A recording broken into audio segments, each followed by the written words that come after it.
আসসালামু আলাইকুম। বিগত ২ বছর যাবৎ ট্রেডিং শেখার পরে এখন যেহেতু রিয়েল মার্কেটে ট্রেড করতেছি, তাই কিছু রুলস মেনটেন করে চলতে হয়।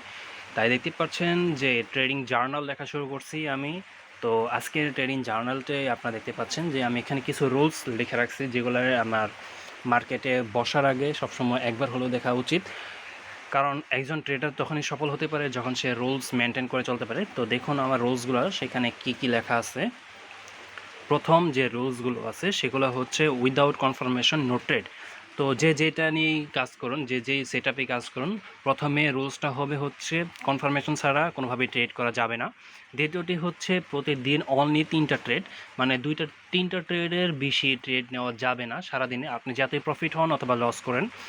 তো থার্ড নম্বর যেটা হচ্ছে সেটা হচ্ছে to trade loss leave the market. তো যারা একদম নিউ লেভেলে আছেন বা অথবা বিগিনার, তো অবশ্যই 2টা ট্রেড যদি লাগাতার লস হয়ে যায় তাহলে মার্কেট থেকে লিভ নিয়ে নেবেন, ওদিন আপনি আর কোনোভাবেই মার্কেটে বসতে পারবেন না।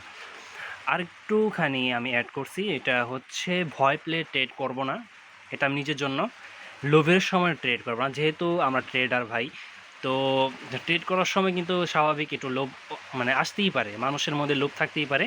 তো যেহেতু লোভ খুবই মানুষকে ধ্বংস করে ফেলে, তাই এখানে সেকেন্ড যে রুলসটা সেটা হচ্ছে লোভের সময় অবশ্যই ট্রেড অ্যাভয়েড করবেন, ট্রেড করবেন না। 3 নম্বর যে রুলসটা সেটা হচ্ছে ট্রেডিং রুলস মনে না পড়লে ট্রেড করবেন না।